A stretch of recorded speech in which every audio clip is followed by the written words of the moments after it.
When the zombie apocalypse happens, the time to prepare is gone. It's over. You'll either be scrambling for your life, or if you watch this video until the end, you'll know how to prepare your home in advance. Whether it's a private home or an apartment, this video covers it all. Have you started preparing your home? If you haven't, you can start right after this video. Okay, so let's get started with the obvious. The front door. Use an extended striker plate with extra long screws greatly reduces the ability to pry or kick in a door. If you're just constructing your home, you can use extra long bolts instead and have the striker plate secured not just through the frame of the door, but through the next stud down the line. This means that someone would have to take off a good chunk of your front entrance just to get in. Most people are definitely not that strong. In regards to zombies, it would make it very difficult for even a large group to force their way through your front door. If you're in your own home, put up a fence around your property. And of course, having a sign that says, "Beware of dog," is a good idea. Now, the dog sign won't deter zombies simply because they cannot read, but it would make more than a few burglars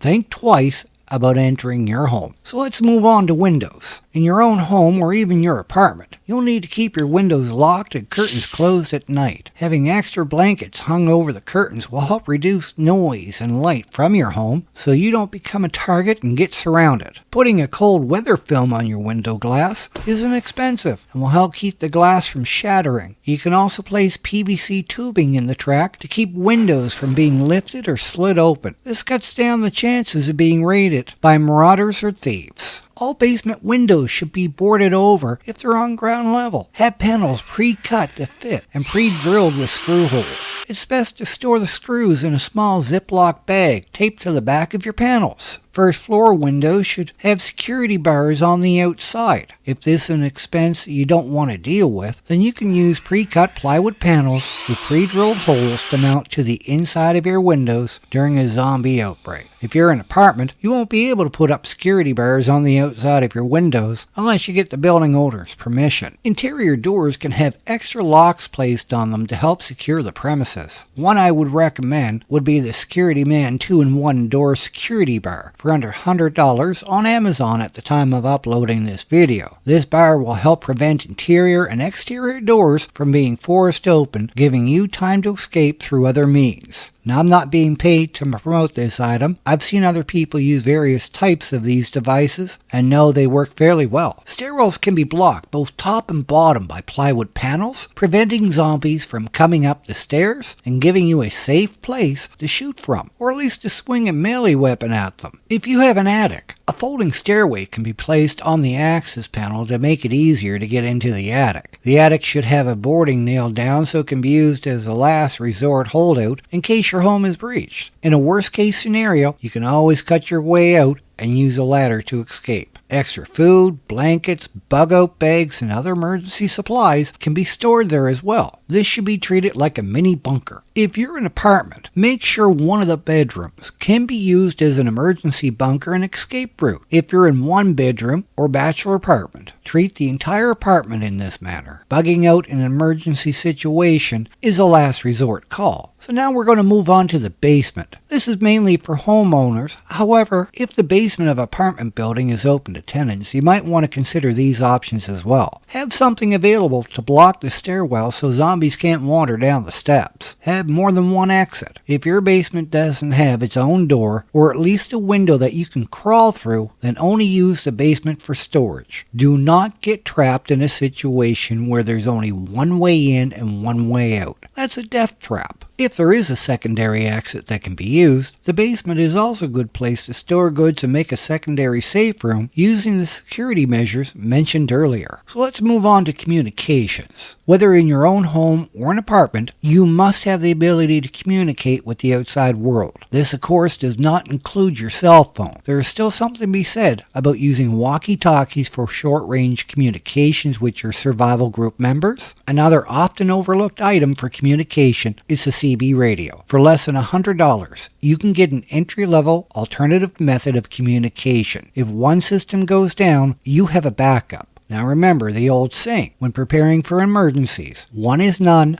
2 is 1. Each room in your home, whether it's a private home or your apartment, regardless of what it is used for, should have some sort of melee weapon to use on zombies, and every member of your home should be well versed in using them. They do not have to be in plain sight, but they should be within easy reach. Now for the bonus section. Make up an escape plan to your escape room in the attic or basement in case of a break-in by zombies. List all the escape routes from each room and use practice drills to see what could go wrong. If you have to split up by going to different areas of the house or apartment, this is a great time to put the walkie-talkies to use so you can communicate and make a new plan or continue with the plan you have in place. Your survival is not just about the gear you have. It's about the training and practice. It's about the mindset. Most people, even those watching this video, will not prepare because nothing can ever happen to them. And I think that myth has been dispelled since COVID-19 took place. The government's response to COVID-19, whether you think it was good or whether you think it was better, simply doesn't matter. What does matter is that we now know what kind of response to expect. Should the zombie virus ever be released, or another virus with a higher transmission rate and a higher mortality rate, government response would not be adequate to handle the situation. More than likely, at some point, martial law would be declared. At this point, the freedom you had to make your own decisions will be gone. Remember, if you're prepared to handle zombies, then you're prepared to handle most